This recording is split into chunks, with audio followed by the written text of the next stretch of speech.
문학을 공부하는 방송 문학정독의 파우스트입니다. 예, 무스비입니다. 저희는 문학동네의 김승옥 문학상 수상작품집 2020년 보고 있고요. 지난 시간에 이어서 뒤에 세 작품을 다뤄보도록 하겠습니다. 정하나 작가님의 바다와 캥거루와 낙원의 밤이라는 소설을 먼저 볼 텐데요. 제목이 특이하죠. 바다와 캥거루와 낙원의 밤인데 이 소설은 이제 이혼한 엄마가 이 딸과 아버지가 운영하는 그 건물의 관리인으로 들어가요. 건물 관리인. 이사 후 나는 건물 관리인으로서 세입자와 월세 관리를 맡았다. 이런 건데 여기 집들이 303호 할머니, 이 노파는 말기암 환자예요. 근데 이 할머니를 쫓아내야 돼요. 왜냐면 안 좋은 소문이 들릴 수 있기 때문에 사람이 죽어나간 집이라고 소문이 나면 끝장이다. 죽기 전에 어떻게든 내보내야 해. 뭐 이런 입장이고. 그리고 또 어떤 집은 엄마와 그 자녀 2명이 살고 있는데 이제 월세를 못 내서 이제 강제 퇴거 조치를 나중에 하죠. 그런 집이 또 있고, 또 어떤 집은 어떤 아저씨가 사는데 근데 밤새 뭐 게임을 하는지 그 히키코모리처럼 살아요. 그러니까 이런 좀 열악한 환경에 그 세입자들을 관리해야 하는 처지예요. 이 분이 참 힘들죠. 그래서 나라는 1인칭 나라는 화자가 이게 하는 건데 이 소설 어떻게 보셨나요? 일단 뭐 여러 가지 이제 뭐 이야기가 많이 있는데요. 일단 뭐 첫 번째로는 이제 그런 어떤 소설의 구조에서 네, 이제 그런 어떤 세입자, 네, 그런 어떤 삶을 이제 관찰하는 이야기. 음, 그리고 두 번째는 김과 나와 딸 가정 이야기. 음, 그리고 마지막에 뭐 그 사람들을 이제 그 공사판 같은 데서 이제 보는 장면. 아, 요렇게 뭐 나눌 수 있겠는데요. 예, 뭐 기본적으로 이제 저는 이제 어 세 개의 어떤 장면들이 굉장히 좀 인상 깊게 쓰였지만 어, 뭔가 쪼끔 뭔가 이 김과 나와 그리고 이제 딸의 이야기를 예, 쪼끔 더 들어보고 싶다. 음, 그리고 이제 이 인상 깊은 이야기들이 정말 잘 쓰여진 어떤 뭐 비극의 어떤 삶의 형태를 한가운데 같이 이제 이루고 있지만 음, 굉장히 또 이 중간에 이제 교수도 나오잖아요. 나오죠. 예. 그래서 이 인물들이 정말 뭐 잘 쓰이기도 했지만 음, 또 뭔가 굉장히 뭐 잘 써서 오히려 아쉽다. 음. 뭔가 그렇습니다. 인물이 진짜 많아요. 특히 세입자들 중에서는 아까 그 히키코모리 아저씨는 잠깐 나오고 중요한 게 노파 할머니인데 할머니가 이제 "여기서 죽으면 안 돼요." "죽을 거면 나가서 죽으." 그래서 할머니가 "응 알았어. 난 나가서 죽을게." 실제로 나가서 돌아가신 것 같고 근데 이 할머니가 대단한 게 뒤에 밝혀지지만 옆에 사는 그 불쌍한 그 강제 퇴거 조치를 당하는 그 아주 아줌마와 그 두 자녀, 두 자녀 보고 "우리 집에 와서 숨어 있어. 숨어 있어. 들키지 마." 이렇게 하잖아요. 이런 부분이 뒤에 인제 밝혀지는데 그리고 맨 마지막 장면도 그런 거죠. 그 아이들을 내가 인제 경찰서에 인계하려고 가다가 애들이 도망치기도 하고 근데 그 아이들을 공사판에서 인제 보고 있죠. 어 인제 타오르는 불 인제 앞에서. 근데 맨 마지막 문단이 이거예요. "여자아이는 언제부턴지 꾸벅꾸벅 졸고 있었다. 남자아이가 이제 가자는 듯 자리에서 일어났다. 하지만 나는 뭔가를 기다리는 사람처럼 망설이고 있었다. 뭘 기다리고 있는지 스스로도 알 수 없었다. 잠든 여자아이의 얼굴은 오래전 누군가의 얼굴을 떠올리게 했다. 그것은 나에게 간절한 마음이 들게 했고 그래서 나는 견딜 수 없었다. 불을 피운 이는 끝내 나타나지 않았다. 나는 온기가 낭비되지 않도록 좀 더 그곳에 머물고 싶었다." 이게 마지막 문단인데요. 아마 제 생각에 이 이후의 이야기는 이 나가 이 두 아이를 뭐 휘 품어서 같이 산다든지 그 훈훈한 그런, 뭐 입양은 좀 어렵겠죠. 엄마가 있기 때문에. '같이 살지 않을까.' 이렇게 상상을 하게 만드는 좀 온기가 느껴지는 장면이었거든요, 마지막에. 결국 휴머니즘이죠. 할머니도 이 아이들을 품었고 나도 이 아이들을 끝내 내치지는 못할 것 같은 느낌? 그런 여지를 주고 있어요, 엔딩에 보면. 훈훈하다. 따뜻하다, 이야기 자체가. 그런 생각이 들었는데 파우치님은 어떠세요? 이 마지막 장면? 저는 뭐 마지막 장면이 가장 어떻게 보면 인상이 깊었다고 할 수 있는데요. 어.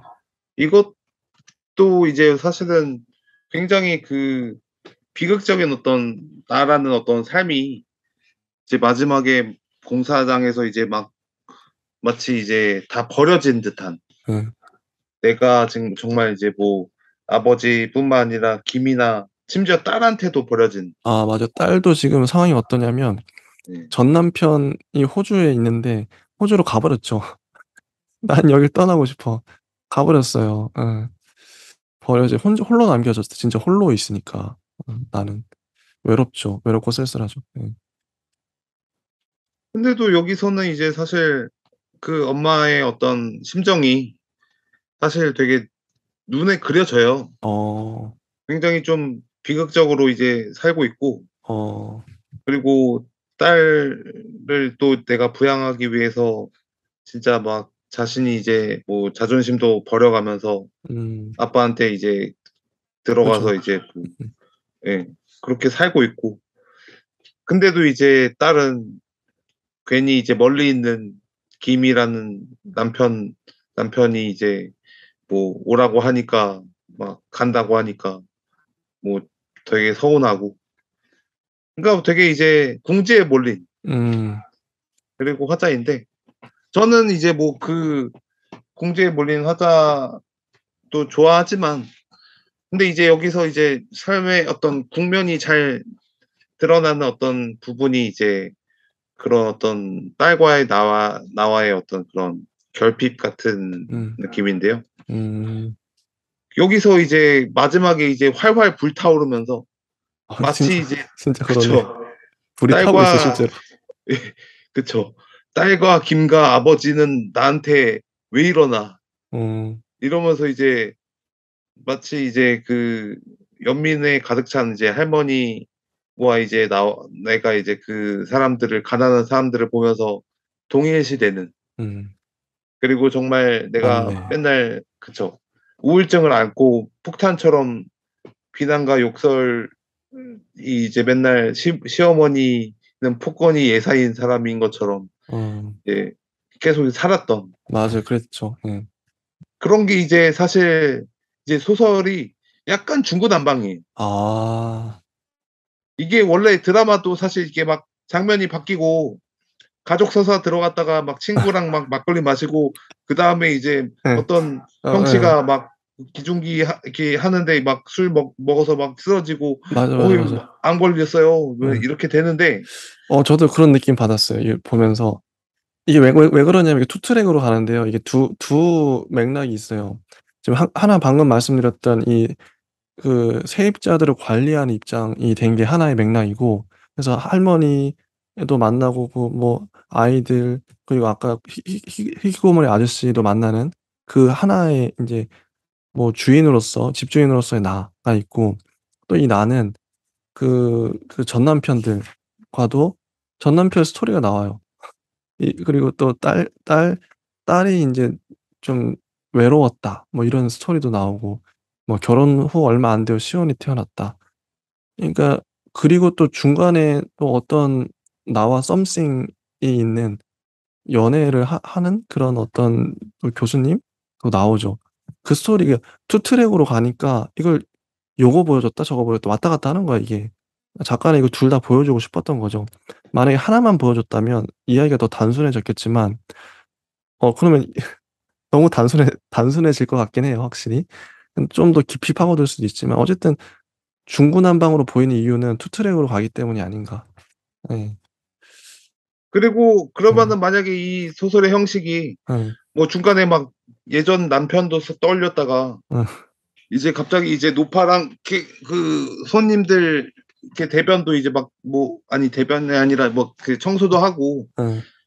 그렇게 되려면 사실 이 좀 이렇게 뭐 그 소설의 어떤 단락이 예.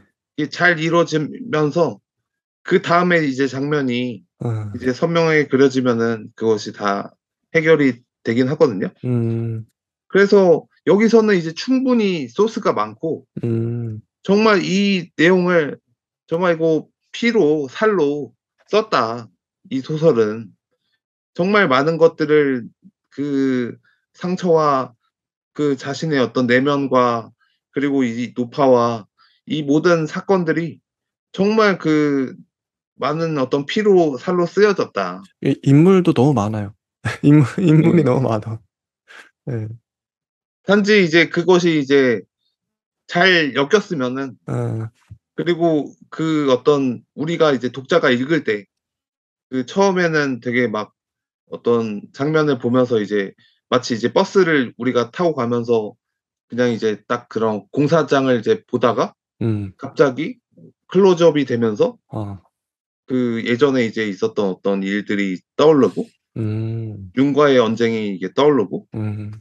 그리고 아이한테 딸한테 음. 잠시만 좀 쉬었다 가자. 나 음. 좀 이렇게 현기증이 난다." 뭐 이런 식으로 이게 뭔가 이렇게 우리가 이제 감정으로 적으로 이렇게 딱 느껴지는 어떤 그런 서사가 딱 충족이 된다면 음. 이 소설은 굉장히 성공할 것 같습니다. 음. 저도 그 소설 창작 강의 들을 때 소설가 선생님께서 저에게 해 주셨던 말이 "단편 소설에 한 인물 한 서너 명 정도가 적당한 것 같다." 근데 일단 인물이 나온 이상 그 인물의 뭐 배경도 다뤄야 되고 할 얘기가 많잖아요. 그러니까 인물이 너무 많이 나오 이거 솔직히 인물 많이 너무 많거든요, 지금 인물이. 이분이 또 화자가 두 번 결혼하고 두 번 이혼을 했어요. 전 남편이 있고 또 전전 남편이 이게 다 나오 다 나오는 와중에 이게 인물이 한 최소한 6 명, 뭐 남편 2 명이 딸과 나의 그 세입자들 7 명, 8 명이죠. 이걸 어떻게 이게 그래도 뭐 전반적인 스토리는 다 있지만 이어지지만 깊이가 얕아질 수밖에 없죠. 인물 하나하나 다 다루다 건드리다 보면. 또 교수님도 있구나 그럼 거의 9 명인데 어 좀 버겁다. 예를 들어서 인제 요번 주에 읽었던 그 김금희 작가님의 우리는 페퍼로니에서 왔어. 여기는 뭐 한 3명 정도로 추약이 되잖아요. 뭐 주변 인물들도 있지만 내가 있고 강선이 있고 또 누구지? 하여튼 그 기호성이 있어요. 그리고 은희경 작가님의 뭐 우리는 왜 얼마 동안 어디 여기도 한 2 명이죠. 승화와 민영, 승화와 민영. 뉴욕에 간 승화와 민영. 그다음에 마이크 정도 낄 수 있을 것 같고. 권혜선 작가님의 실버드 천만사. 이거 엄마 딸이에요. 엄마 딸이야. 얼마나 심플해. 이게 뭔가 정리가 확 되잖아요. 이게 몰입이 그러니까 인물이 적어질수록 몰입도는 높아지는 것 같긴 해요. 들어가잖아요. 되게 깊이 파고들 수 있는데 저도 이게 실질적으로 고민이 되는 게 소설을 쓰려고 하다 보니까 예를 들어서 뭐 무대가 맥도날드다. 그럼 내가 뭐 알바생이야. 혹은 뭐 점장이야. 그러면 그 손님들이 얼마나 실제로 얼마나 많이 오겠어요. 그럼 그 손님 A, B, C, D, E 그 손님들 다 다르면 이 소설이 산으로 도대체 뭔 말을 하는 거냐 이렇게 될 수 있으니까 손님이 오더라도 그냥 오는 게 아니라 그 손님이 또 이후에 어떤 스토리로 이어지고 어떤 뭐 백그라운드가 있고 이게 이어져야 되잖아요.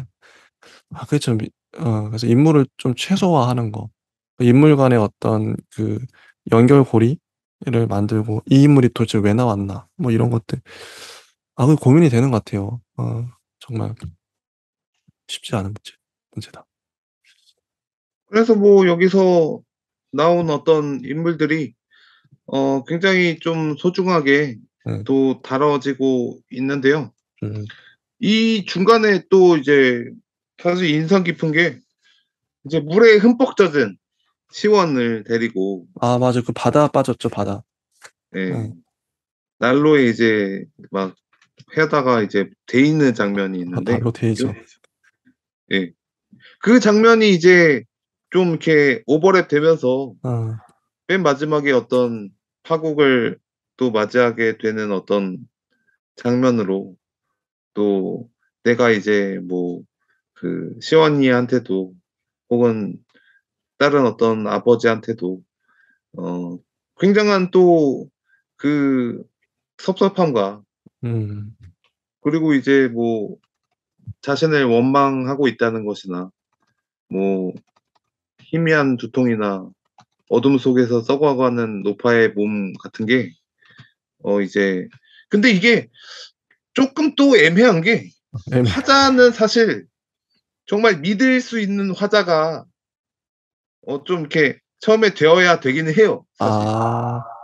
그러니까 여기 이 소설이 사실 그 다른 거는 다 문제가 없지만 오히려 문제가 되는 한 가지는 아. 오히려 예 이게 그 다 그냥 잘 쓰였는데 아. 문제가 되는 한 가지는 만약에 그거를 뭐 복기를 하자면 이 화자가 예. 좀 믿을 수가 없어요 사실. 아. 그럼 독자가 화자를 못 믿으면 끝난 거죠. 이게 이 사람의 말을 못 믿으면 근데 혹시 그 이유가 뭘까요? 왜 못 믿을까요? 이게 뭐 이게 동일시가 되면서 제가 이 화자의 어떤 몸으로 딱 들어가야 되는데 예. 그쵸, 그쵸.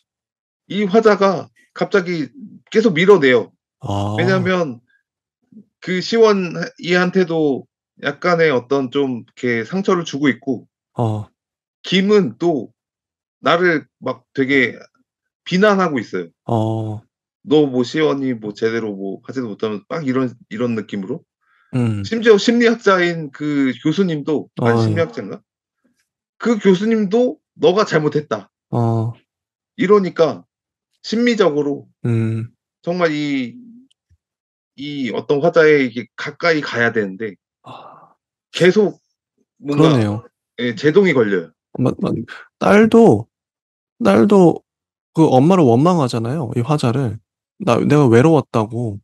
그러니까 이 화자는 모든 사람으로부터 비난을 받고 있는 상황인데 그러니까 믿음직한 화자가 못 되겠네요. 어. 심지어 이 화자가 어떤 욕망이 있어서 음. 그럴 수밖에 없을 어떤 상황이 있어서 그런 것도 아니에요. 예 그런 어떤 특정 어떤 욕망은 없어.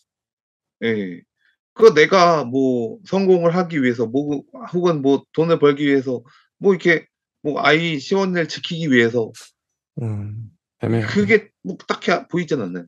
네 아무튼 인제 좀 비판할 지점들이 많이 있었던 소설이었다. 그래요. 저도 다 동의합니다. 예. 자 인제 다음 소설 가 볼게요. 최은미 작가님의 내게 내가 나일 그때에란 소설인데요. 첫 문장 "창용이 오빠한테 전화가 왔다." 저는 이 소설이 그냥 이게 그러니까 창용이 오빠에 대한 추억이 나오고 "그때 어렸을 때 자전거 태워 줬지." 되게 첫 부분 딸한테 "창용이 오빠?" 하면서 유정이한테 딸한테 얘기해 주는데 되게 동화 같아요, 처음에 인트로가. 되게 순수하다. 뭔가 추억이 나오네. 그래서 아기자기하네 했는데 그 인제 나와 유태 내가 누나고 유태가 인제 남동생인데 유태랑 같이 고향으로 가죠, 창용이 오빠 만나러. 근데 그 유태랑 가는 길에 전 되게 재밌게 봤어요. 되게 이게 우 우 웃기거든요. 뭐가 웃기냐면 "야 유태야." 이 문장이 되게 많이 "야 유태야. 어 너 내가 사준 차량용 공기청정기 아직 설치 안 했니? 왜 안 했니?" 까칠해요 지금. "야 유태야. 왜? 너 왜 맨날 그렇게 구부정하게 앉니?" 근데 이게 근데 이게 나중에 그 숨겨진 진실을 알고 나니까 이렇게 까칠했던 이유가 다 납득이 돼요. 그냥 까칠한 게 아니었죠. 가기 싫었던 유정은 뭔가가 마음에 들지 않았다.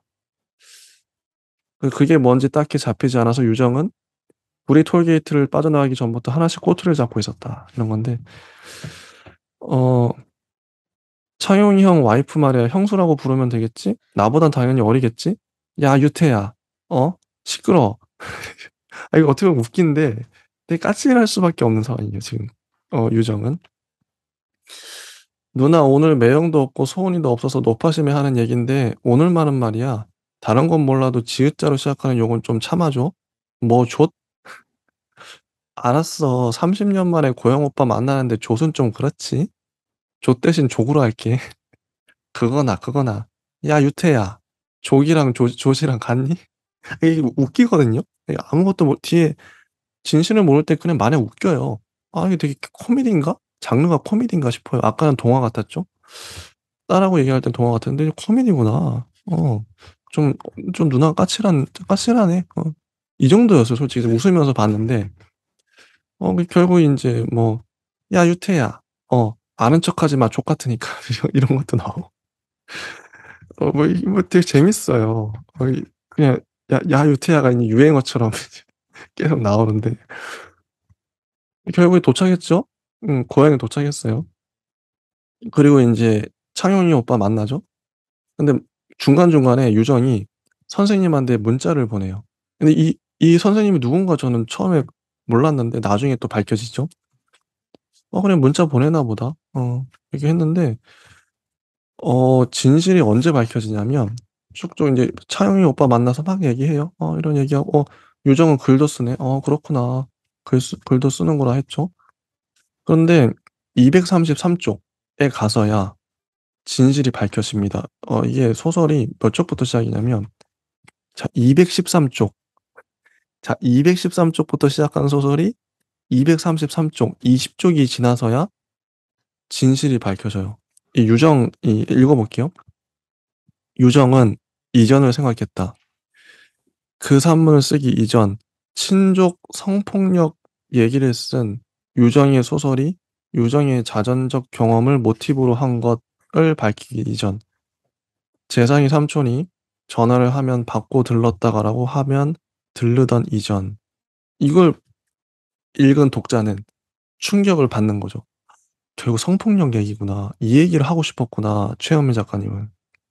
이게 정말 강렬하거든. 이게 뭐 성폭력 서사 그러니까 이거를 쓰기가 참 뭐 작가들마다 다양한 방식으로 쓸 텐데 저는 되게 효과적으로 잘 썼다고 생각해요. 이 어려운 이야기를 이렇게 쓸 수 있구나. 근데 뒷부분으로 갈수록 정말 충격적이거든요. 한번 읽어 볼게요. "유정은 아무것도 알 수가 없었다. 가족들이 그 글을 읽은 것인지, 읽었다면 누가 읽고 누가 못 읽은 것인지, 그들이 알고 있는지 모르고 있는지, 알면서 모른 척하는 것인지." 이게 쭉 헷갈리는 거죠. 의문인 거죠. "유정은 그 글을 써서 발표하는 것만으로도 무언가가 일단락될 수 있다고 생각했다." 하지만 그게 아니었죠. 뒤로 가면 이게 절정으로 치닫는데 창영이 오빠랑 얘기하다가 뭐 우울증 뭐 조증 상태가 됐다가 그래요. 음. 그리고 239 쪽에 가면 또 하나의 충격이 나오는데 창영이 오빠가 결혼했어요. 근데 저 당연히 뭐 한국인이겠지. 근데 여기 보면 중간에 "그래도 형수 한국말 잘하시네요." 그러니까 시골에 그러니까 뭐 베트남 에서 온 분일 수도 있고 외국인인 거죠. "DNC 먹지 마세요." 뭐 이런 얘기 나오고 이건 저 2 차적인 충격이었어요 저한테. '아 창영이 오빠가 그래 노가다 하면서 이렇게 결혼했구나.' 20 대의 여성과. 아무튼 그리고 인제 결국 인제 유정이 성폭력 당한 얘긴데 그 뒤에 인제 가면서 "어려서 받은 성악대." 하면서 나오는데, 근데 정말 저는 이게 울컥하더라고요, 읽으면서. 이런 얘기도 나오죠. "내가 얼마 전에 술을 끊었거든요. 왜 끊었는지 알아요? 왜 끊었는데? 술 먹으면 자꾸 죽고 싶어져서요." 근데 이게 창룡이 오빠의 그 그 아버지가 술 때문에 죽었죠. 근데 이 얘기를 한 거예요. "유정은 그 말이 얼마나 공허하게 흩어지는 말인지 알고 있었다. 하지만 유정은 그 말이 거기에 있는 사람 중 하나를 찌를 수 있다는 것 또한 알고 있었다. 유태는 더 이상 웃고 있지 않았다. 유정이 스스로를 충분히 공격할 수 있다는 걸 유태는 아는 것이다." 그리고 "유정에게 미사는 너무나도 벗어나고 싶은 것이었지만 또한 너무도 그리운 것이었다." 묘사가 되게 아픈데 직접적이에요. 결국 인제 유정은 그 자리를 박차고 나가고, 유정과 유태가 마주 서 있어요. 유태는 동생이죠. 남동생. "이제 가자고 누나." 얘기하는데, 그러면서는 또 선생님과 그 그 상담 센터의 선생님과 대화했던 장면이 또 오버랩되면서 또 나와요, 서사가. 나오는데, 자 250 쪽입니다. 250 쪽에 이게 이 소설의 절정이라고 할 수 있는데, 유태가 말하죠. "누나는 한 번이라도 소설보다 먼저 가족들 생각을 해본 적이 있어? 누나한테 누나 소설 말고 다른 사람이 있어?" 이런 얘기를 하고, 중 좀 아래쪽에 이게 한 문단씩 띄우면서 이렇게 나와요. "선생님, 유태가 소설 얘기를 합니다. 선생님, 유태가 저를 원망합니다. 유태가 저쪽에 저렇게 서서 저를 원망합니다. 꼼짝도 안 하고 저렇게 서서 저를 원망합니다. 너무도 제정신인 채로 저를 원망합니다. 선생님, 유태가 제가 쓴 거를 원망합니다." 같은 말을 반복하죠. 이게 인제 어 이 원망한다는 게 사무쳤을 때 이렇게 되는 건데, "저는 여기 더 서 있을 수가 없을 것 같습니다, 선생님. 저는 이제 더 서 있을 수가 없습니다. 저는 제가 쓴 어떤 글도 더는 견디지 못할 것 같습니다, 선생님. 저는 이제 할 수 있는 게 없습니다. 저는 이제 갈 수 있는 곳이 없어요. 저는 제 비명을 저 혼자 듣고 있었을 뿐입니다. 혼자 지르고 혼자 듣고 있었던 겁니다. 유정 씨, 첫날 했던 말을 생각해 보세요, 유정 씨." 이게 선생님 말이 틈입을 했어요, 갑자기. 유정은 고개를 저었다. "유정 씨는 빠져나오고 싶다고 했어요." 하면서 계속 나오죠. "선생님, 저는 그때 느꼈어야 했던 것을 그때 느끼지 못했습니다. 그럴 수 있습니다, 유정 씨. 선생님, 저는 그때 느끼지 말았어야 했던 것을 느꼈습니다. 느끼지 말았어야 하는 것은 없습니다." 하면서 이게 계속 왔다 갔다 해요. 어 선생님 말도 나오고. "선생님은 제가 어떻게 버티길 바라시나요? 여기서 더 어떻게 버틸 수 있다고 생각하시나요? 선생님은 아시잖아요." 그래서 "저는 너무 지쳤습니다, 선생님. 이제 한 방울의 기력도 남아 있지가 않아요. 그 몸을 없애고 싶다." 이런 얘기도 해요. 이런 얘기도 하고, 또 이게 쭉 가다가 끝납니다. 결국 인제 창룡이 오빠의 가족들과 헤어지고 디앤과 인사하고 "다시 올게요." 뭐 하고, 인터체인지 빠져나가는 이런 식의 소설이에요. 저는 이걸 읽으면서 되게 가슴이 아팠고, 유정의 마음이 되게 이게 적나라하게 묘사가 되거든요. 그런 부분들. 너무 아팠다. 너무 와 닿았다. 문장이. 파우스트 님은 이 소설을 어떻게 보셨는지. 뭐 저는 뭐 이제 뭐 어느 정도 뭐 이 서사가 음. 뭐 물론 이제 이런 어떤 뭐 문제를 다루는 데 있어서 굉장히 뭐 안타까운 일이고 뭐 슬픈 일이다. 그리고 여기 있는 묘사나 이제 캐릭터들도 굉장히 잘 선명하게 쓰여지고 있고, 하지만 또 뭐 어떻게 보면은 이 어떤 정말 이제 아픔이나 이제 이런 어떤 서사를 많이 봤잖아요, 상처. 음. 음. 또 예. 그래서 이런 어떤 아픔이나 상처에 대해서 또 어떻게 보면은 어 이제 뭐 그런 어떤 문학의 어떤 소중한 어. 이제 새살이 돋게 하는, 그리고 세계를 어떻게 보면은 좀 더 이제 반성하게 하는 그런 어떤 다양한 담론이 될 수도 있 예 있지만, 어. 요런 어떤 또 서사를 보면서 사실 또 이게 뭐 나중에 이제 좀 창룡이 오빠가 혹은 와이프나 혹은 이제 어떤 이해해 줄 수 있는 어떤 사람이 음. 있으면 좋겠다는 어떤 아쉬움도 많이 들거든요. 음. 여기서 한 명이라도 뭐 이 화자를 이제 "그런 일이 있었냐." 음. 좀 이렇게 대화를 이렇게 해 주면서 좀 저기 했다면 음. 또 어떻게 보면은 뭐 풀렸을 것 같기도 하고, 아니면은 음. 쪼끔 위안을 받았을 것 같긴 하고 그랬지만, 여기서는 결국에는 뭐 화자가 나중에 이제 폭발하거든요. 음. 선생님이 이해를 해 주는 거죠? 그 상담 선생님이. 예. 그래서 참 뭐 안타깝기도 하고, 어. 그리고 굉장히 뭐 유태라는 또 동생이, 특히나 이제 동생인데 또 그렇게 이제 이해를 안 해 주는 거를 생각하면은 쪼금 이렇게 뭐 '답답한 소설이다.' 좀 음. 이렇게 심정적으로. 음.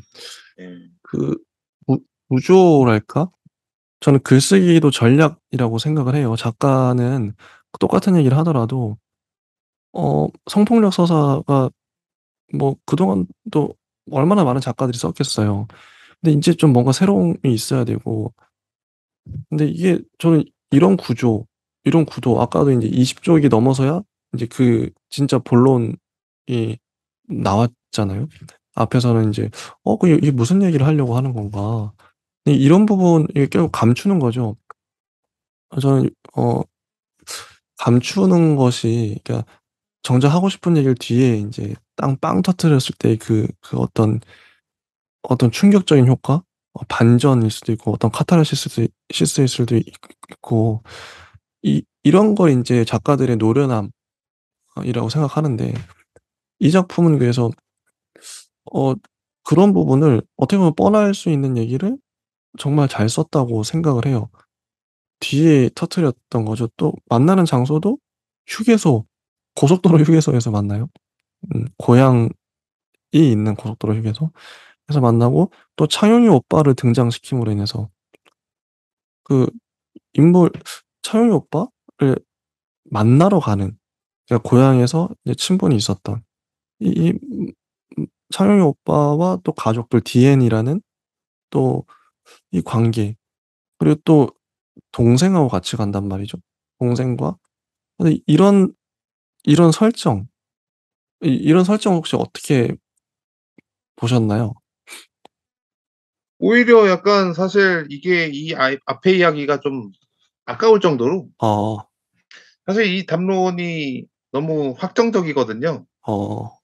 앞에 이런 묘사나 이미지나, 그리고 이 캐릭터, 그리고 굉장히 좀 이렇게 티키타카하는 유태와, 사실 이게 다 아까워요 사실 저는. 어. 그래서 이게 만약에 이제 창룡이 오빠, 이게 또 어떻게 보면은 와이프가 또 외국인이잖아요. 예, 그러니까요. 예.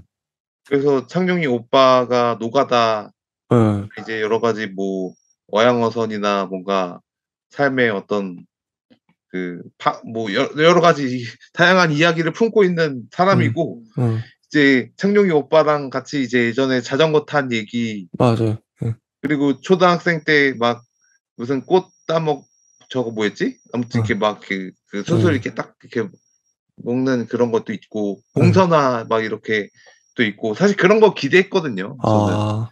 처음에 어. 창룡이 오빠 만나서 그죠. 시골 예 시골 어. 얘기하고 뭐 하고, 그리고 만약에 그런 얘기가 뭐 성폭력이나 그런 게 있다고 해도, 그런 어떤 정말 절망적인 서사가 있다고 해도, 음. 창룡이 오빠가 와이프가 그런 일이 있었어요? 음. 와 유태이 나쁜 놈 하면서 막 이렇게 막 또 비극과 희극을 왔다 갔다 하면서 "야 그런 얘기는 뭐 그냥 덮고 뭐 우리 옛날 얘기 해 보자."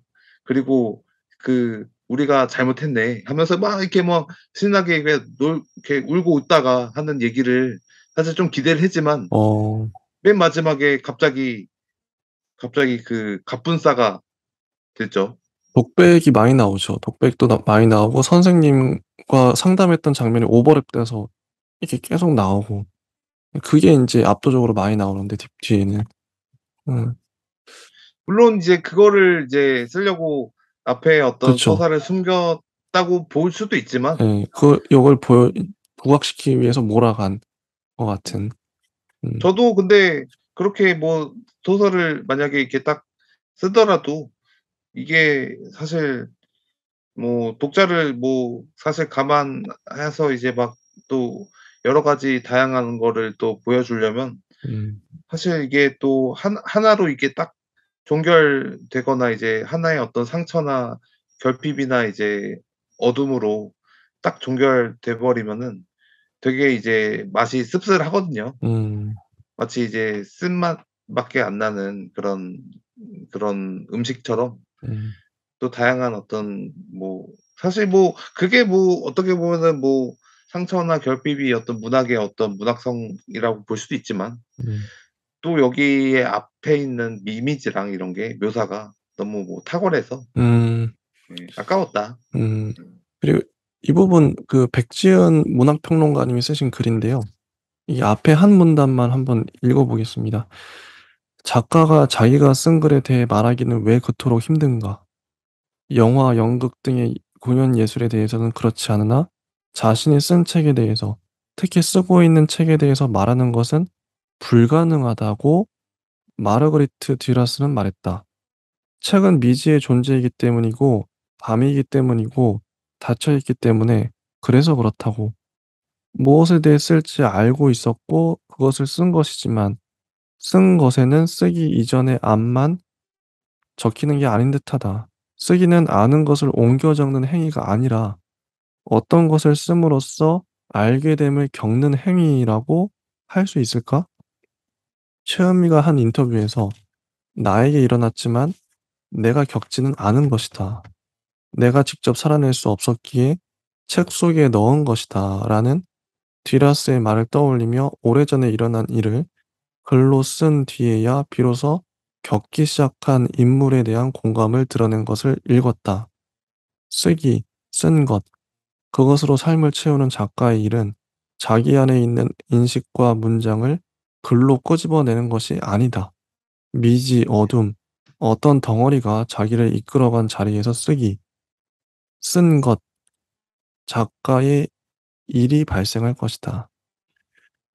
그러니 이렇게 말할 수 있는 것이겠다. 쓰기 전에 쓰게 될 것에 대해 알 수 있다면 절대 글을 쓰지 않을 것이다. 쓸 필요가 없을 것이다.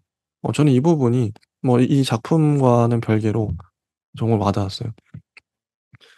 내가 소설을 쓰겠다 그러면 처음에 나의 의도가 있겠죠. '난 뭘 말하고 싶어?' 대략적으로. 뭐 '어떤 이미지를 쓰고 싶어.' 뭐 '어떤 대사를 쓰고 싶어.' 작가마다 다르더라고요, 어떤 거에 사로잡혀서. 근데 썼는데 쓰다 보니까 이게 내 마음대로 안 되네. 다 그런 고백을 다들 원래 내 의도와 엇나가기도 하고 또 인물이 막 엉뚱하게 가기도 하고 이건 이야기가 이거 또 소설 내가 알고 있는 문학적인 지금 우리가 비평하는 것처럼 남들 시선을 의식하기도 하고 '이 인물은 이렇게 되면 안 돼. 이런 말을 해야 돼.' 이렇게 할 거 아니에요. 막 끊임없이 고민하면서.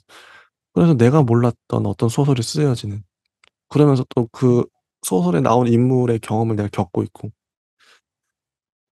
이게 참 그게 소설의 매력인 것 같아요. 혹시 파우스트님 경험을 듣고 싶은데 소설 쓰면서 이 문단 좀 공감하시나요? 어. 물론 이제 뭐 저도 그런 어떤 쓰고자 했던 어떤 예. 그 장면들이나 대사나 어떤 뭐 삶의 어떤 국면이나 뭐 이런 것들을 이제 예전에는 어떻게 보면은 좀 자유기술적으로 제가 하고 싶은 말을 썼다면 어. 뭔가 이제는 뭔가 좀 세계와 호응하는 어떤 세계관을 좀 쓰려고 노력을 어. 하는 것 같아요. 음. 왜냐하면 내가 아무리 외쳐도 그리고 사실 이런 어떤 폭력성은 정말 뭐 성폭력 정도를 당하지 않으면 이게 느껴질 수 없는 감정이긴 해요. 그렇지. 모르죠. 네. 모르죠. 그래서 이제 어떻게 보면은 그 소수의 어떤 상처 입은 어떤 사람들을 안고 가는 건데 음. 그것도 사실 소중하죠. 너무나도 소중하고 그것이 이제 어떻게 보면은 문학의 그 맞는 어떤 진실을 대변하는 행위이고 그리고 앞으로도 이제 그런 어떤 많은 사람들의 어떤 빛을 어둠을 같이 이제 내포하는 행위라고 할 수 있지만 음.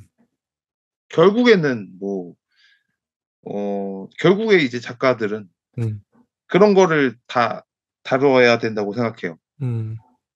저도 이제 뭐 그렇게 막 되기까지는 뭐 사실 별로 이렇게 되지 않았어요. 저도 뭐 음. 아직 뭐 그냥 끄적이는 수준이지만 음. 이 어떤 시대를 담으려면 음. 결국에는 음. 종교 철학, 정치, 음. 문화 이런 어떤 거대한 담론을 다 다뤄야 된다. 음. 대사로서 혹은 장면으로서 음. 인간의 어떤 존재를. 그래서 저도 여기 문장이 그 "글로 쓴 뒤에야 비로소 겪기 시작한 인물에 대한 공감." 이 부분이 참, 그래서 다양한 인물을 써 보면서 그 사람의 인물, 그러니까 내면화, 인제 그 내가 겪지는 않았지만 쓰면서 또 실제 겪긴 하잖아요. 빙의 되기도 하고. 이게 소설 작가의 매력 아닌가 싶기도 하고. 이제 일단 넘어가 보겠습니다. 마지막 작품인데요. 기준영 작가님의 들소. 이 작품 특이해요. 저는 이게 먼저 이 얘기를 해야 되는데, 리뷰에 윤성희 소설가님이 쓰신 글인데, 이 작품을 이해하려면 이걸 읽어야 될 것 같습니다. "아름다운 단편이란 무엇일까? 단편을 정의 내리는 많은 말들이 있겠지만 내가 가장 좋아하는 말은 이것이다. 누군가의 삶 혹은 인간관계를 슬쩍 들여다보는 눈길." 윌리엄 트레버의 말인데, 이 문장을 읽은 이후 나는 단편을 쓰기 전에 종종 이 말을 생각한다. 슬쩍 들여다보자, 슬쩍. 글을 쓰기 전에 이렇게 중얼거리면 어깨에 힘이 조금은 빠지는 것 같아. 저 문장을 읽기 전까지 나는 단편에서는 슬쩍 들여다보는 것보다 재빨리 포착하는 것이 더 중요하다고 생각했다. 새들이 물고기를 낚아채듯. 그런데 막상 소설을 써보니 재빨리 포착하는 것에는 한계가 있었다. 감각의 문제랄까? 이 소설도 슬쩍 봤다는 거겠죠? 다른 문장을 또 보면 낯선 환경에 던져진 소녀가 자신을 둘러싼 세계를 자신만의 방식으로 감각하는 소설이다. 내가 이 소설을 말로 설명할 수 없는 이유는 세계를 감각하는 소설이기 때문이 아닐까 생각한다. 주인공이 자신을 둘러싼 세계를 해석하는 소설을 읽을 때는 해석의 틈에서 질문을 던져볼 수 있지만, 세계를 감각하는 소설을 읽을 때는 감각을 음미할 수밖에 없으니까. 이건 감각하는 소설이라는 거예요. 어 한번 예를 제가 문장을 읽어 볼게요. 문장을 통으로 읽어 드리겠습니다. 저도 이게 뭔 말인가 했어요, 솔직히 읽고 나서. 근데 감각을 하는 게 맞는 것 같아요. 자, 282 쪽 이 한 문단인데요. 좀 긴데 읽어 보겠습니다. 어 이 소녀예요, 지금. 이 소녀인데 기루라는 그 아이를 회상합니다. 자, "다시 그날로 돌아가기로 한다. 볕 좋은 가을날이다." 기루는 수업 시간에 소설책을 몰래 읽다가 막 발각된 참이다. 선물이 무엇인지 알게 됐고 회피할 길은 없다.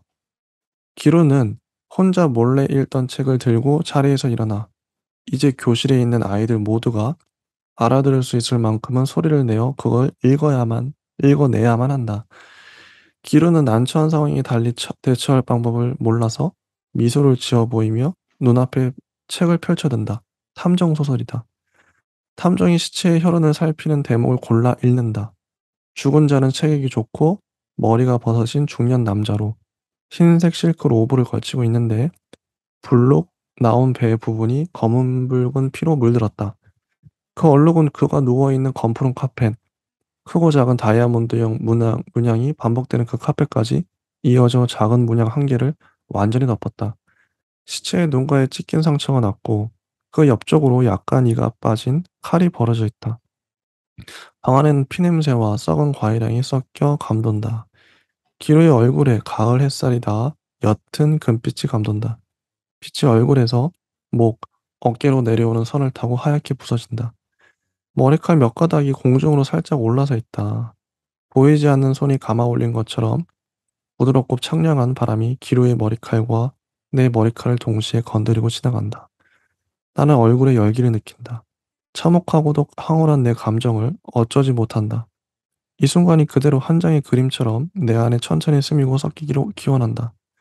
빈 꽃병을 한 손에 움켜쥐고선 해진 정장 차림의 선생과 그 앞에서 빛나는 얼굴로 말을 쏟아내는 소년과 바닥에 쓰러져 있는 이미 죽은 사람, 반질거리는 흰색 실크로브, 버려진 칼과 검붉은 피, 그리고 그 순간을 정확히 이해하려는 탐정에 대해서도 생각하지만 그에 대한 묘사는 충분치 않아 그는 결국 시신 옆에 길게 늘어진 그림자로만 남는다. 현장을 증언하는 소년의 얼굴은 해사하고 소년의 얼굴과 몸에 드리워져 이 모든 일을 낱낱이 함께 호흡하는 햇살은 곡식을 무르익게 하고 과일의 즙이 차오르게 하는 그 빛과 같다. 묘사만으로 이루어진 문장인데 정말 특이하죠. 이거 느껴야 된다는 그 한 소년이 탐정 소설을 읽다가 들켰는데 그 장면을 자기가 또 읽어요. 근데 이게 살인 사건이 일어났는데 되게 잔인한 장면인데 또 기루가 소설을 읽고 있는 장면은 얼굴에 가을 햇살이 다 옅은 금빛이 감돌아. 되게 이 묘한 분위기. 이게 뭐지? 이건 이제 파우스트 님이 좀 할 말이 있을 것 같아요. 느끼기가 참 이거 느껴야 되는 소설이라고 생각하거든요. 어떠셨나요? 일단 뭐 그게 이제 작가의 말인가요? 이거 지금 방금 읽은 거는 예. 소설에 나온 문장입니다. 어 저도 이제 그 부분이 언뜻 생각이 이제 나면서도 예전에 이제 기준형의 소설도 막 갑자기 생각이 나고 원래 이렇게 쓰시는 분이에요, 어 묘사를? 어 어. 그래서 이제 중간에 이제 이렇게 딱 오브제처럼 딱 들어간 문장이 이제 딱 있는데요. 네. 사실 이게 그 뭐 여기서 이제 그 그 느낌이 딱 어 들어가는 게 이제 뭔가 이 소설과 어울리냐. 어. 그리고 제가 아까 뭐 약간 뭐 소설의 어떤 분위기가 이제 뭐 왔다 갔다 하는 어떤 느낌이 이제 기준형 소설은 그냥 애초에 그냥 왔다 갔다 하는 느낌이지만 무의식적으로 어. 그냥 혼재돼서 진짜 기준현 작가님 소설이. 예. 음. 그러니까 애초에 그냥 그런 형식이었으면은 이제 뭐 이해가 가지만 그거는 좀 뭔가 좀 이렇게 이 어떤 화자의 어떤 상태와 이제 그리고 사실 저도 이런 어떤 환상적인 어떤 소재는 예. 좋아하는 편이에요 사실. 오. 하루키도 이런 환상적인 돌핀 호텔 이런 거 잘 쓰고 오. 환상 소재는 되게 제가 좋아하는 소재고 예. 시도 환상적인 어떤 느낌의 소재는 굉장히 좋아하는데 음. 왜냐하면은 현실 원칙을 벗어난 음. 그리고 어떤 이제 뭐 굉장히 드라마적인 어떤 장면이기 때문에 근데 여기서 느껴지는 그런 현상은 어떻게 보면은 이제 좀 이렇게 접합을 하긴 하려면은 음. 마치 이제 인간 실격에서는 좀 이렇게 막 그 어떤 거부권 이게 음. 제도권이나 어떤 뭐 그 앞에 교장 선생님의 허나 말씀이나 다들 이제 줄을 맞춰 서야 되고 각을 잡아야 되고 이제 뭔가 이렇게 내가 뭐를 해야 되겠다는 거를 강요당하고 공부를 해야 되고 막 이렇게 다양한 게 있다면 여기서 느껴지는 그런 어떤 감수성이라고 한다면 그런 공포나 그런 어떤 이제 자신의 어떤 그 많은 어떤 그런 교단의 어떤 무슨 이제 환상 같은 게 기억이 안 난다 잘. 뭐 이렇게 이렇게밖에 설명이 안 되네요 이게. 그래서 기준현 작가님의 들소 이 작품은 전반적으로 어떻게 보셨나요? 기준형 작가의 들소 말하는 거 맞죠? 네. 그러면은 잘 썼다. 잘 썼다. 아니 앞에 그건 줄 알았어요. 아니에요, 아니에요. 기준형 작가님 예. 들소. 음. 기준형 작가의 들소 맞죠? 네. 들소, 들소 마지막 작품. 저는 여기서 이제 음. 뭐 다 잘 썼는데요. 음. 뭐 한 가지 아쉬운 뭐 뭔가 부분이라고 한다면 음. 사실 뭐 그 마지막 뒷마무리가 아쉽다 빼고는. 마무리가 이게 아까 제가 방금 읽어 드렸던 기루랑 같이 연극을 하기로 했죠. 기루의 역할은 나무였나 했는데 기루가 갑자기 쓰러져요. 쓰러져서 어 참여를 못하고 나 혼자 인제 뭔가 역할을 하는데 그걸 한번 읽어 드릴게요. 음. 어 나는 이제 이 마지막 문단들인데요. "나는 이제 나무 복장을 한 채로 기루가 되어 본다. 기루만큼 어지럽고 눈앞이 깜깜해지고 싶다. 그러자 귓속이 윙윙 울리면서 발밑이 덜컹거린다. 어쩌면 이 모든 게 마지막이겠지. 나는 숨이 끊어지며 지상에서 완전히 길을 잃을 거야. 엄마는 나를 잃고 울겠지. 쥐들의 행렬이 눈앞에서 지워져 간다. 나는 발밑이 들리는 것 같은 느낌에 저항하며 발꿈치로 바닥을 짓누른다. 넘치게 사랑받았다는 느낌이 차오른다.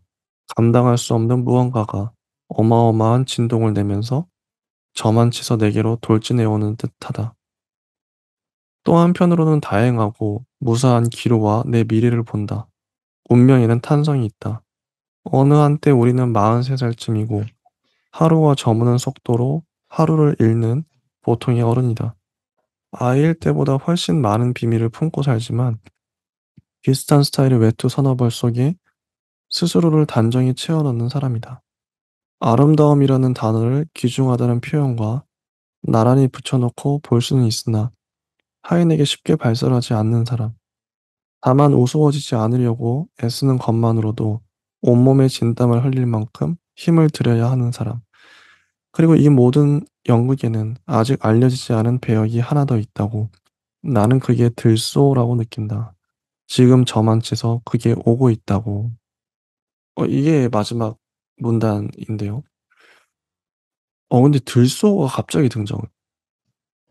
이게 뭔가? 어떻게 보셨나요? 여기서는 사실 약간 뭐 저도 이제 뭐 정확히 뭐 알 수는 없지만 뭐 들소라는 게 사실 여기 기루나 이제 아름다움으로 표현되는 그리고 어떻게 보면은 평범한 그리고 어떤 들소라는 어떤 그런 객체가 이제 뭔가 나한테 이제 마음처럼 오고 있는 그리고 이 들소라는 것도 사실 그 여기에 화자의 어떤 상황이나 그리고 엄마와 같이 있는 어떤 그런 상황을 써 본다면 사실 뭐 다양하게 뭐 애쓰거나 뭐 여기에 있는 기루나 아니면은 이 사람의 어떤 환상이나 어떤 뭐 욕망 구조나 여러 가지가 이제 상징될 수 있지만 기본적으로 뭐 나한테 이제 뭔가 희망이나 뭔가 이제 아름다움이나 뭔가 꿈꾸는 거나 그리고 그 할머니의 어떤 꿈꾸는 어떤 것들 에스더 그리고 엄마가 꿈꾸는 거 내가 꿈꾸는 거 그런 것들이 뭔가 미래가 이제 합쳐져서 뭐 마지막에 이제 그냥 이제 둥글게 그냥 온다고 바람이 음. 온다고 하는 것 같은데요. 음. 이것도 사실은 굉장히 좋은 결말이긴 해요. 음. 이것도 아주 훌륭하고 음. 그리고 예 사실 이것보다는 그전에 이제 알레고리를 생각했을 때는 그 연극의 어떤 배역 음. 그리고 그런 어떤 사람 나한테 어떤 소중한 사람 내 미래 이런 거를 이제 형상화했다고 하는 게 들소라는 게 맞다고 보지만 음. 어 기본적으로 근데 이 기루가 또 나중에 이제 나한테 어떤 또 소중한 의미로 또 다가오는지 음. 그리고 이 에스더 그리고 할머니 이런 어떤 그 환상적인 느낌이 굉장히 좋게 발현되는 소설이거든요. 음. 그래서 저는 뭐 그 앞에 있던 갑자기 이제 뭐 그런 어떤 살인의 어떤 서사 음. 뭐 피에 젖은 서체 이거는 갑자기 갑자기 잊었어요. 음. 이게 사실은 또 약간 뭐 복선이거나 아니면은 다른 어떤 그 경각심을 주는 어떤 뭐 다른 어떤 소설의 어떤 윤곽일 수도 있지만 음. 기본적으로 뭐 이 소설의 어떤 분위기와 어떤 이제 기품과는 쪼금 다르지만 또 어울리는 저는 재미있게 본 것 같습니다. 음. 이게 기준현 작가님의 그 작가 노트에 보면 아이고 때로 이상한 매혹을 느끼며 떠올리게 되는 소설 속 장면들이 있다. 그 저자가 나일 경우에도 그렇다. 독자들에게는 어떻게 다가가는지 무척 궁금해진다. 예를 들면 이런 부분들. 소설 속 피아노 선생이 노부부와 신뢰를 유지하려는 목적을 품는 동시에 그들을 이용하려는 의도를 감추거나 스스로 외면하며 교인들의 회합에 섞여 자기 딸과 함께 찬송가를 부르는 장면. 애틋한 마음이 금세 볼품없이 하찮아질까 두려워하는 아이가 고양이를 안고 걸어 나가는 사춘기 여학생의 모습을 멀찍이서 오래도록 지켜보는 장면. 약간의 광기를 공유하는 노인과 아이가 칼춤과 북춤을 홀린 듯 시연하고 또 지켜보는 기이한 구도. 사물의 호명법이 뒤바뀐 다른 세상을 상정하고 끔찍한 살인 사건의 현장 이미지와 풍요로운 가을빛을 동시에 떠올리는 일에 관하여도 이게 매혹적이다. 그러니까 이런 묘사를 일부러 그러니까 좀 독특하긴 해요. 독특한 느낌이 나요. 어 그래서 이 소설은 저는 묘사로 아까도 인제 제가 그 윤성희 소설가님의 리뷰를 읽어 드렸지만 '이게 느낌의 소설 아닌가? 감각하는 소설. 이게 느껴야 되는 소설.' 문장 자체를 이 묘사하는 이런 장면 자체를 떠올리면서 뭔가 독특한 질감이 정말 독특해요. 어. 탐정 소설을 그 끔찍한 살인 사건을 묘사하는데 동시에 그거를 햇빛을 받으면서 남학생이 읽고 있어. 이 묘한 분위기. 전 그런 부분이 참 처음에 이해하기 어려웠는데 이렇게 느끼려고 하다 보니까 '아 그걸 의도하고 썼구나. 감각하는 소설이구나.' 이 들소도 이미지잖아요. '거의 시 같은 소설 아닌가.' 이런 생각이 들더라고요. 음. 이 소설의 문체랄까? 문장은 어떻게 보셨나요? 기준영 작가님의. 뭐 사실 뭐 그전에 어떤 소설들도 사실 2번 3번 읽을 때 또 다르고 어 그리고 오히려 처음에는 되게 그전에 소설이 뭐였죠? 예. 선생님한테 저는 정말 이제 뭐 처참합니다 하는 소설이 처음에는 되게 안 읽혔거든요. 기준영 작가님의 소설. 어 그 기준영 작가님 전에 어 소설이었던 것 같기도 한데 아무튼 이 네. 기준영 작가님의 소설은 네. 되게 잘 읽혔어요 아 처음부터. 진짜요? 음. 오히려 뭐 처음에 이제 가독성이나 이런 그 여러 가지 이제 배경 서술 음음. 그리고 뭐 내가 이제 어떤 장소에 딱 떨어지는 것부터 음음. 시작해서 세계에 딱 던져진 느낌. 예 그쵸. 이 아이가. 그리고 어 점점 이제 휙휙 장면이 이제 지나가면서 나중에 좀 흥미로운 어떤 부분, 음음. 할머니의 그런 어떤 행동이나 예. 뭐 친구들의 행동 그리고 내가 이제 상상하는 어떤 이미지 음. 이런 것들이 이제 점점 뭔가 들소라는 어떤 하나의 어떤 상징으로 그치. 기억으로 음. 유년의 어떤 뭐 미래의 어떤 음. 뭐 어떤 마음으로 음. 그렇게 계속 이렇게 막 흔들리면서 쭉쭉쭉 뭔가 잘 구조가 음. 이루어진 느낌이에요. 좋습니다. 네. 자 그럼 인제 여기까지 했고요. 이 6 편의 소설을 저희가 읽었는데 한번 최종 인제 한 줄 평을 한번 해 보고 끝내면 좋을 것 같은데요. 어 저도 순서대로 보면 김금희 작가님의 우리는 페퍼로니에서 왔어. 이 작품은 어렵다. 뭔가 애매하고 뭔가 좀 난해한데 그 난해한데 그래도 뭐 좀 기호성이란 인물과 강선이란 인물이 좀 독특하다. 예. 뭔가 하나의 말로 정의하기 어려운 그런 소설이었어요. 이 소설은.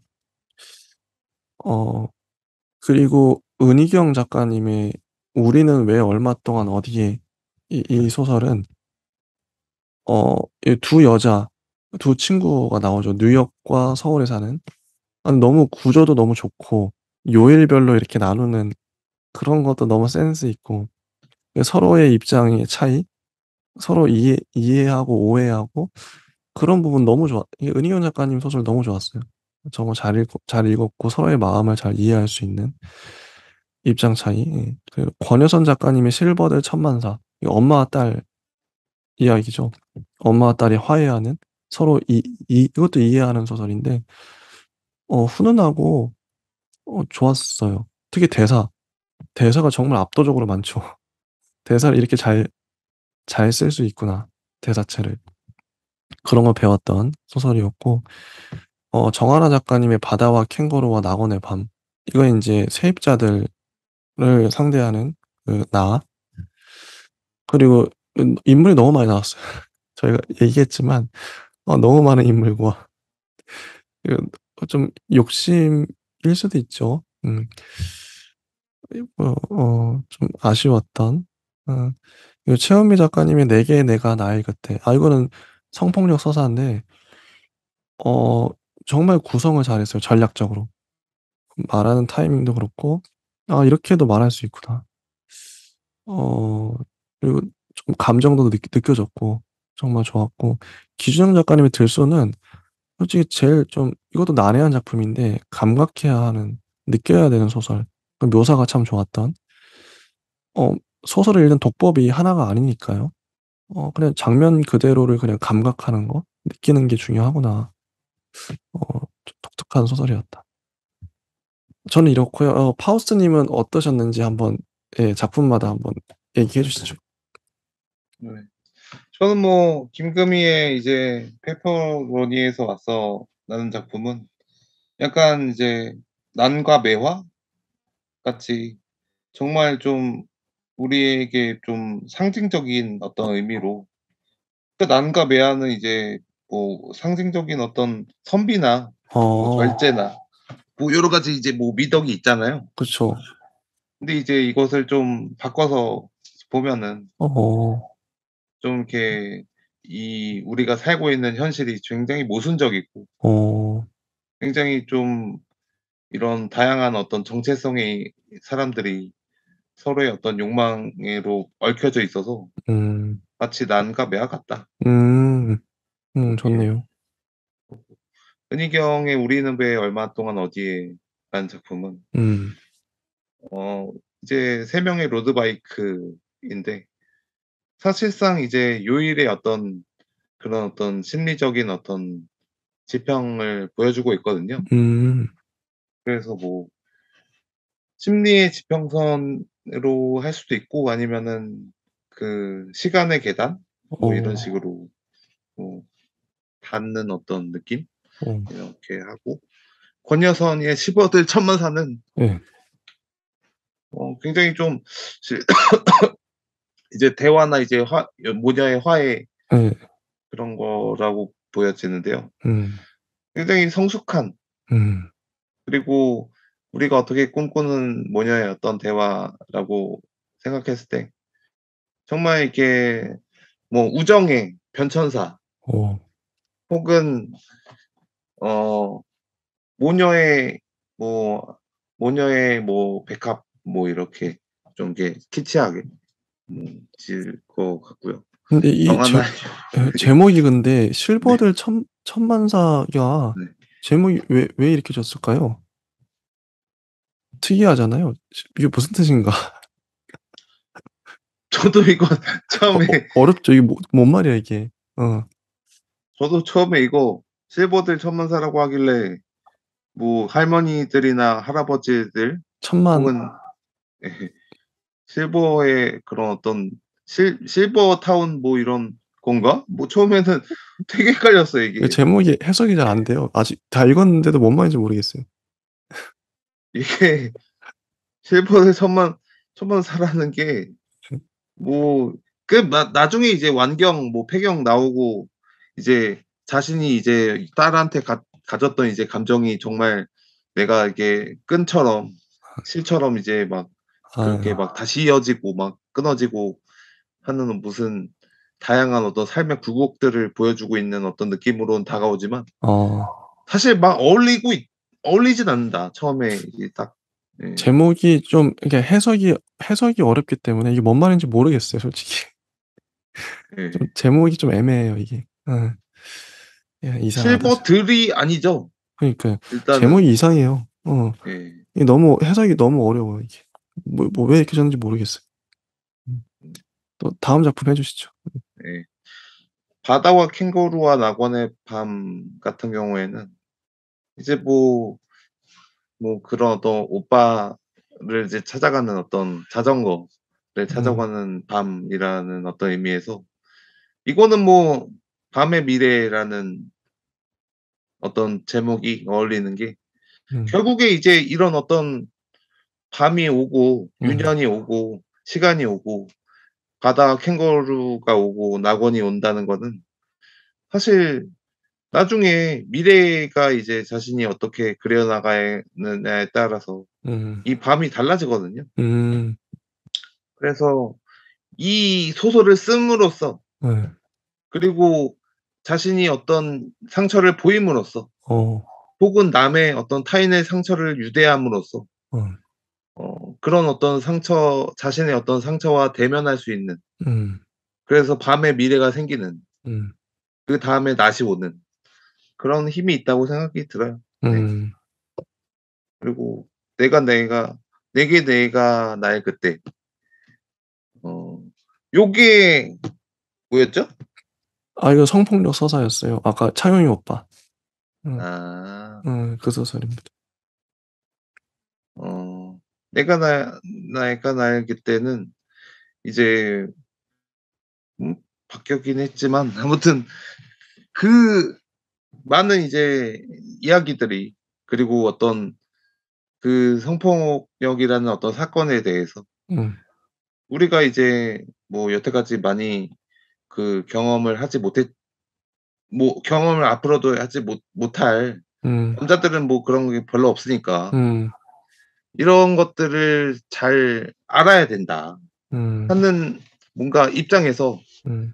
어 뭔가 이제 그런 어떤 그 약간 뭐 그런 어떤 제목을 지을 수 있을 것 같아요. 뭐 폭력의 역사 음. 그리고 뭐 밤의 역사 뭐 이런 식으로 그런 것들을 인지하는 게 되게 중요한 것 같아요. 예. 음. 그쵸. 그리고 기준형의 들소라는 작품은 굉장히 좀 환상적인 어. 어떤 의미라는 점에서 유년의 뭐 유년의 바람 이렇게 지을 수도 있고 음. 아니면은 그 돌진해 오는 어떤 뭔가가 있는 거잖아요. 어이. 돌진. 그러면은 이제 음. 예 어떤 이제 뭐 유년이나 이제 어떤 기억이나 어떤 마음이나 사랑이나 아름다움이 있으니까 사실 아름다움이 아름다움으로 정했지만 뭐 다른 걸로도 재밌게 어. 예, 정해 보려고 하다가 뭐 그렇게 됐습니다. 좋습니다. 여기까지 하고요. 근데 이 김성욱 문학상이 이제 3회예요. 2021년 다음 주에 할게. 그럼 끝나요. 너무 아쉬운데 그래도 다음 주에 마저 하고 그다음 다다음 주부터는 이상문학상 2001년부터 들어갑니다. 아마 문학상 중에 이상문학상이 제일 유명하지 않을까 싶을 정도로 판매량도 많고요. 전통적인 권위 있는 상이죠. 정말 기대가 돼요. 진짜 쟁쟁한 분, 우리가 아는 뭐 신경숙, 또 박민규 이런 소설가님들이 그 상을 받으셨잖아요, 많이. 정말 기대가 됩니다. 2001년부터 이상문학상 이제 들어갈 텐데. 일단 뭐 다음 주도 되게 기대가 돼요. 2021년이니까 불과 작년에 좀 최신 소설들이죠. 이제 흐름을 알 수 있는. 저희는 다음 주에 또 김성호 문학상 2021년 작품집으로 찾아뵙도록 하겠습니다. 예, 감사합니다. 네, 감사합니다.